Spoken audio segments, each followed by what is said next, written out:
Hi guys, welcome to உருட்டு உளுந்த channel. இன்றைக்கி நம்மளுடைய சேனலில் ரொம்ப சிம்பிளாக பேக்கரி ஸ்டைல் அது 3 பொருளை வச்சு டக்குன்னு பண்ணிடலாம். இதுக்கு அளவுலாம் ரொம்ப பெருசாக கிடையாது, யாருனாலும் பண்ணலாம்.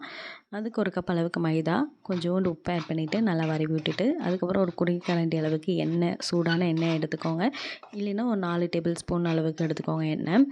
இதில் நெய் அப்படி இல்லைன்னா வெண்ணெய் எதனாலும் உரிக்கினாலும் நம்ம ஆட் பண்ணிக்கலாம்.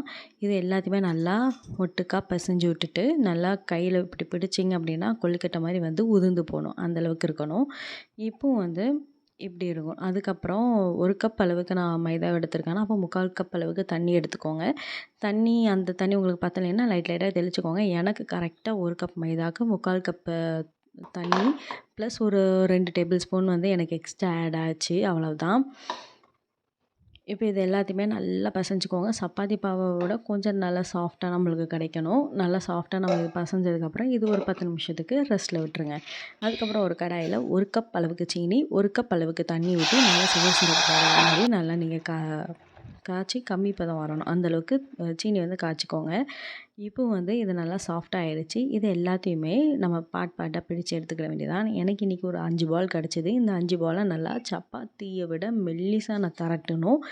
அதனால் இது எல்லாத்தையுமே பாலாக எடுத்து வச்சுக்கிட்டு, நம்ம சப்பாத்தி திரட்டுற மாதிரி தான், இதுக்கு எந்த ஒரு பக்குவமும் கிடையாது, ஷேப்ஸ்லாம் கிடையாது. கோணமானாலும் நீங்கள் எப்படினாலும் திரட்டிக்கிடலாம். இது செய்கிறதுக்கே ரொம்ப ஃபன்னாக இருந்தது, ரொம்ப நல்லா இருந்தது, ஜாலியாக ஸ்ட்ரெஸ் பஸ்டராக இருந்தது.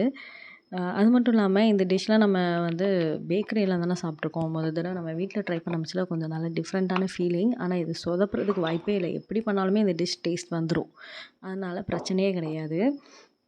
இப்போ இதெல்லாம் திரட்டினதுக்கப்புறம் ஒரு 5 பால் வந்தது. அப்போ நம்மளுக்கு ஒரு 5 இதை நம்ம திரட்டியிருப்போம். ஒன்றுக்கு மேலே ஒன்று லைட்டாக எண்ணெயோ இல்லை நெய்யோ ஆட் பண்ணிவிட்டு நல்லா ஸ்ப்ரெட் பண்ணிவிட்டு அது மேலே மாவை டஸ்ட் பண்ணிவிட்டு ஒன்றுக்கு மேலே ஒன்று வச்சுருங்க. இது எதுக்காகனா ஒட்டாமல் இருக்கணும், அதுக்காக வச்சுட்டு இது எல்லாத்தையுமே என்ன பண்ணணும்னா ஒட்டுக்கா நம்ம சிலிண்டர் ஷேப்பில் நல்லா ரவுண்ட் பண்ணி எடுத்துக்கோங்க.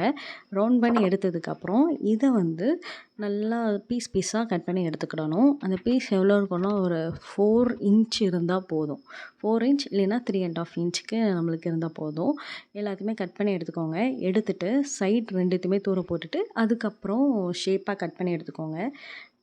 ஒரு ஆள்காட்டி விரலை அதுக்கு நடுவில் வச்சு ஒரு ப்ரெஸ் பண்ணியிருக்கோங்க. இது எதுக்காகனா உப்பி வந்துடக்கூடாதுல, அதுக்காக தான். பாருங்கள் எவ்வளோ அழகாக சுருளாக வந்திருக்குல்ல. அதுக்கப்புறம் ஒரு கடாயில் கொஞ்சோண்டு எண்ணெய் ஆட் பண்ணிவிட்டு எண்ணெய் நல்லா சூடாகணும். மஞ்சள் கலரில் எண்ணெய் இருக்கிறத பார்த்து பயப்படாதீங்க, இது ரேஷன் கடை எண்ணெய், ரேஷன் கடை சீனி தான் நாங்கள் யூஸ் பண்ணுறது. இது எல்லாத்தையுமே இதமான சூட்டில் வச்சு நல்லா பொறுமையாக வறுத்து எடுத்துக்கோங்க. எண்ணெயை நல்லா மீடியம் ஃப்ளேமில் வச்சு நல்லா பொறுமையாக வறுபடணும். அப்போ தான் உள்ளுக்குள்ளலாம் நம்மளுக்கு ஈவனாக வேகும். இப்போ நம்மளை பொரிச்ச இந்த சுருளை எடுத்து சுகர் சிரப்பில் போட்டு லைட்டாக நம்ம கோட் பண்ணி எடுத்துட்டோம் அப்படின்னா பேக்கரி ஸ்டைலில் அட்டகாசமாக சுருள் பொரி ரெடி ஆயிடும். நீங்களும் ட்ரை பண்ணி பாருங்கள், வேலை சுவை.